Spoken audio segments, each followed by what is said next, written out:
Today's lesson is on theoretical probability, and we've already discussed this in a sense that what is probability? I mentioned in class that probability is the number of favorable outcomes, in other words, the ones you want to occur, over the number of possible outcomes. This is theoretical probability. Now, if you actually perform a trial and record the results, that would be what we call experimental probability. All right, experimental probability is based on the data from the trials you do. Theoretical probability is what should happen. Okay, so let's take a look at example 1. If you toss a coin and you think about a coin, on one side there's going to be a head, and on the other side there's going to be a tail. What's on the other side of a... It's the maple leaf, I think. So you got the heads and the tails. Those are the only two choices for a coin. Okay? There are two possible outcomes, landing on tails or landing on heads. The theoretical probability then is 1 out of 2, or if we put that as a decimal, 0.5, or as percent, 50%. That's what the theoretical probability is. Okay, now you know for a fact that if you take a coin and you flip it a bunch of times, it's not always going to be once a head, then a tail, and back and forth.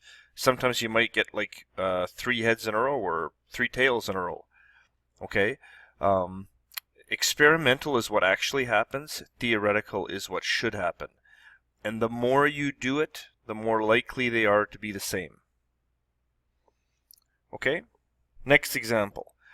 What is the probability of rolling doubles with 2 standard 6-sided die?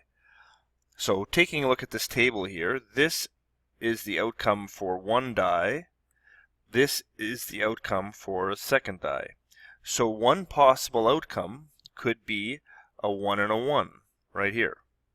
Okay, we could end up with a 2 and a 2, or a 3 and a 3, or a 4 and a 4, 5 and a 5, or 6 and a 6. So the probability of doubles, and you can see that there are 36 possibilities here for what could happen. If you look at all of these, there's 36 possibilities. 6 of them are favorable. 6 of them are doubles. Okay, so that's the probability.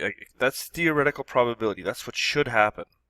Now let's look at an example. We're not going to do the lab, but let's look at an example from our first homework assignment to try to explain the difference between theoretical and experimental probability. So in class the other day we talked about a deck of 52 cards. And if you have this card in front of you and you pick out a card and then replace the card when you're done and record the results, this Amanda found this. So she drew these cards out of the deck. So for example, if she picked a diamond, she put it back in the deck, drew again. And in this case, she drew a card 30 times. Okay, that's if you add all these up. And these are her results. Okay, 7 times there was a diamond, 9 times there was a heart, 11 times a spade, 3 times a club. That's what she did in her experiment. So based on her results, what is the experimental probability of selecting a heart?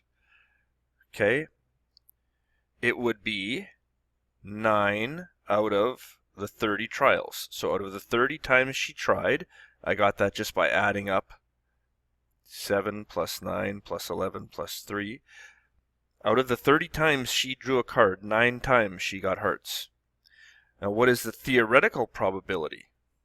Okay, this is experimental. Theoretical would be what should happen.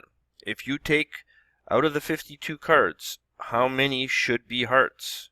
It should be 13. Okay, the number of favorable over the number of possible. Now that's the same formula for both of these, but this is what I did with an experiment, and this is what should happen in theory. Okay, based on her results, what is the experimental probability of selecting a diamond or a spade? So the probability of a diamond or a spade. The spade looks like this. Okay, the probability of a diamond or a spade. Well, what is that? The 7 and 11. So her would be 18 out of 30. That's the experimental. What is the probability in theory? Well, out of 52, there would be 26 diamonds or spades, 13 of each. Okay, compare these results and describe your findings. So here's what I want you to say. All right, experimental is what actually happens. Theoretical is what should happen. Okay, in this case, they're not exactly the same. You might argue they're close, but they're not exactly the same. Okay, I just want you to understand this. The more trials you perform, the closer experimental probability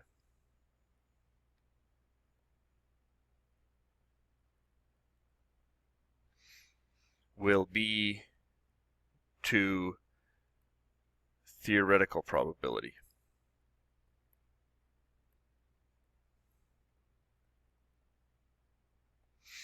I mean, the best way I can probably explain that to you is if you go to a casino and you go to one of those VLT machines where you put in the money and then you kind of flip the switch to see if you win.